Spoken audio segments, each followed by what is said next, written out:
Got it. Okay, yeah. So this whole information on telomeres to me is really interesting because I mean it's not something that's really well known, right? So let's just focus on that a bit more. Now, are some people born with like um more resilient telomeres? Because like you'll see some people sometimes they'll have habits that aren't healthy, right? Like lots of smoking, lots of drinking, but for some reason they still manage to stay pretty healthy as time goes on, right? So does that have something to do with their telomeres, or is it just luck in that regard? I don't think it's luck. I'm not sure it's exactly at the telomere level. It may be more at the oxidative stress level.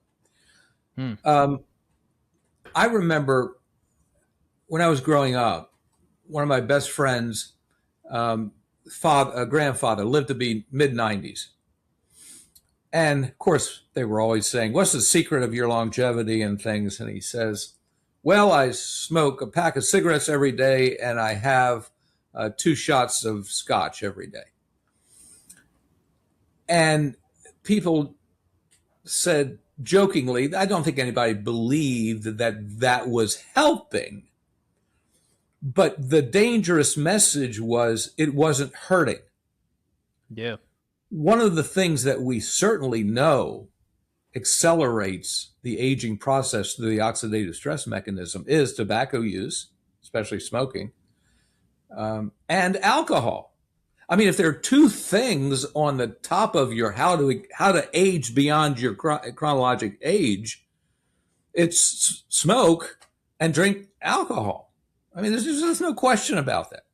Yeah. So in his case, the grandfather's case, it was not so much that the alcohol and the smoking wasn't hurting him.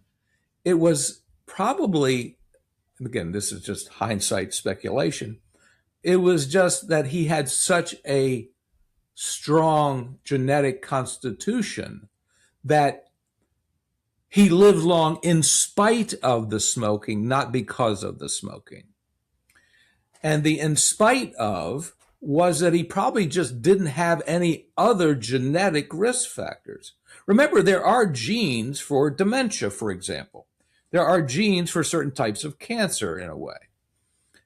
So that sounds very fatalistic, doesn't it? But here's the good news. There seems to be some evidence that genes do not have to express themselves. So there are things that we can do that may, let's take dementia for example. Dementia is the most costly form of disease that we are aware of. It at this point, it's not number one in terms of source of death, but it is number one in terms of cost of illness. So some folks have a genetic bias to developing dementia. And this isn't rocket science. You can probably look back in your family tree to find out how many folks passed away or showed evidence of dementia. But that doesn't mean you have to pass away from it. So there is some evidence that physical exercise, 30 minutes an epoch 3 times a week, so moderate exercise, can reduce the risk of that gene expressing itself. There are risk factors for hyperlipidemia, but and one of them is genetic. Hmm. Do you remember a name, Peter Fix? That sounds really familiar. So Peter Fix Six. wrote the first runaway best-selling wellness book, but he focused on just one dimension. He wrote the complete book of running. Hmm. Not to be, no pun intended, it was a runaway bestseller. So my book, Controlling Stress and Tension, and his book, Jim's book, The Complete War of Running, came out about the same time. And I ran into him in New Orleans. And we were at a raw bar. And I was waiting for my wife to come down, and we were going to go out to dinner. But I said, I'm going to go down and have some oysters or something. And so I run into Jim Fix, and Jim really enjoyed eating the seafood. And I said, Jim, you really enjoy the seafood? And he said, yeah. And you know what's interesting is I have a genetic risk for heart disease. And I said, so why are you doing this? He said, because I run, whatever, I don't remember the metric. It was something like 5 miles a day or whatever it was. And he said, that protects me. And I said, oh, really? Now remember, this is I'm going to guess 1978, 1979, something like that. And I said, I'm not sure I'd take that risk, but it's your life, whatever. So we had a great conversation. My wife came down, we went out to dinner. I never saw Jim again. He died 2 years later while running. Really? From heart disease. Heart disease. So there are some things that you can do behaviorally to reduce your risk. And some other things have to be risk specific. So in the case of dementia, there's evidence that physical exercise can reduce the risk even though you may have the gene. This is what we believe, at least. In the case of hyperlipidemia, exercise may help, but a far more targeted intervention would have been what? Changing your diet, which again goes back to Dean Ornish's work.